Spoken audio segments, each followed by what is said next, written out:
Aha, mumeze mute bantu banjye, ndabasuhuje nkomeza kugushimira wakoze subscribe kuri channel Chris Gara kugira ngo ubashe gukurikirana amasomo ya piano mu buryo bwo gucuranga no mu buryo bwa teori cyangwa se mu buryo bw'amagambo. Ndagira ngo mbanze ngusabe niba ufite ikibazo ku masomo tuba twatanze kuri channel, ushobora kubyandika muri commentaire hasi cyangwa se ukanyandikira kuri email yanjye chrisgara 967@gmail.com ukanyandikiraho tukareba ikibazo ufite, niba hari uburyo dushobora gukemuka tukagikemura cyangwa se ukabishyira muri commentaire hasi. Ubushize twarebye ku bintu bijyanye n'umuziki muri rusange, umuziki wavuye he, nibe byiciro by'umuziki dufata nk'ingenzi mu mateka y'umuziki. Uyu munsi rero tugiye kuza kuri piano nyiri zina. Piano ni iki? Twabonye ko ari igicurangisho bifashisha mu muziki. Tugira ibicurangisho byinshi mu muziki, tugira piano, tugira amagitari, tugira ingoma, tugira ibintu byinshi bitandukanye. Ariko piano yabayeho ite muri make? Amateka ya piano nayahe twihuse kugira ngo tugere no mu byo gucuranga kuko ari byo by'ingenzi cyane. Piano ni igikoresho cy'umuziki cyabayeho gihimbwe n'umutaliyani bitaga Bartolomeo Cristoforo Bartolomeo. Hari mu myaka y'1700 nibwo Cristoforo yangiye icyo gicurangisho. Kubera iki yangiye igicurangisho cya piano?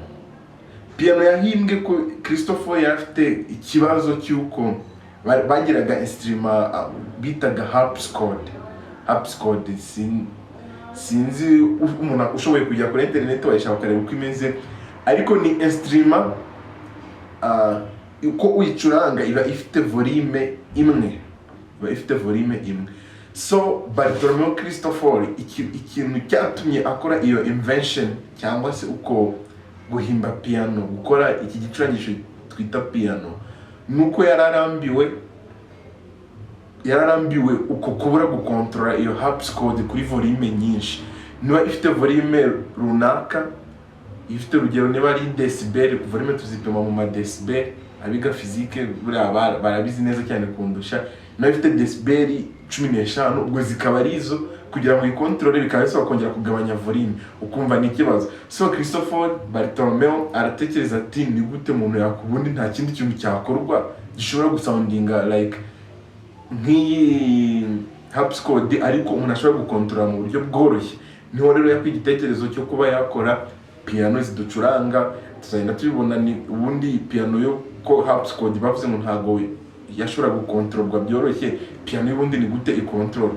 So niho icyo gitekerezo cyo gushinga piano cyavuye. Hari ibindi bibazo rero byinshi bitandukanye umuntu ashobora kwibaza kuri piano. Eske piano ya mbere yari imeze gute? Piano ya mbere yari imeze nk'izi ngizi dusanzwe tubona, ariko piano usanzwe zirimo amoko menshi. Tugira grand piano ari nayo twavuga ko yabaye iya mbere. Tukagira izo bita upright piano.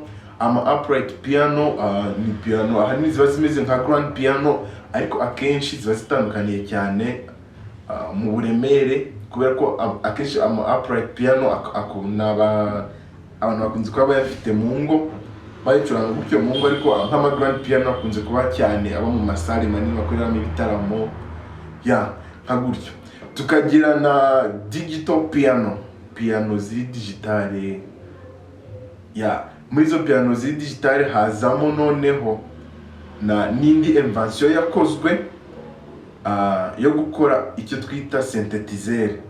Synthetizer ni instrument ifite clavier cyangwa se keyboard. Ntabwo nzi uko turi bubyita mu Kinyarwanda, tuzashaka Ikinyarwanda cya nyacyo, cyangwa se hari umuntu ufite Ikinyarwanda cya nyacyo yaza kutwunganira kuri keyboard ngo tumenye keyboard cyangwa se clavier ni ngo iki mu Kinyarwanda. No havuye nanone indi invention ya kabiri yo gukora synthetizer, ari nayo ahanini tuzajya twifashisha. Havaho n'ikindi kibazo umuntu yakwibaza ngo mbese umuntu ashobora kwigira kuri synthetizer? Synthetizer ifite clavier, ifite amatushe cyangwa se amabuto bacurangaho 61. Nuva ifite icyo twita octave 5. Wenda niba hari umuntu usanzwe ucuranga ari kumva octave icyo ari cyo, mu gihe piano ya nyayo usanzwe ifite octave 7. ariko ushobora kuba se kugira ngo acurange piano uyigiye kuri synthesizer byakunda. Yes, byakunda cyane nk'umuntu uri gutangira, ariko niyo waba utarimo gutangira ushobora kwifashisha synthesizer then ukaba wacuranga na piano.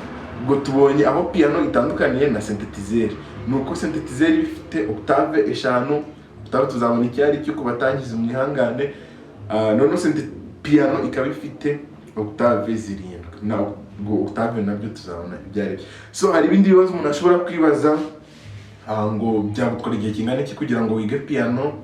Ahanini biterwa n'ubushake n'umwanya uyibonera. Ni byiza ko ishakira igihe gihagije. Reka mba experience yanjye ngewe gutya mu mbona natangiye kwiga piano mu mwaka wa 2011. Bivuze ngo hashize imyaka 9 nkora uyu mwuga niga piano. So ntabwo mvuze ngo nawe bizagusaba imyaka 9 kuko nanjye ntabwo ariyo byansabye, kuko n'ikimenyimenyi ubu ngubu ntabwo mvuze ngo ntabwo nkiga, ndacyafite byinshi byo kwiga, ariko uyu munsi mfite aho ngeze. Ndabashimiye, tubonye ibijyanye na piano. Ku isomo rikurikiyeho tuzabe turi kumwe kugira ngo noneho dutangire turebe icyo kintu twize ni gute bagicuranga. Ciao ciao.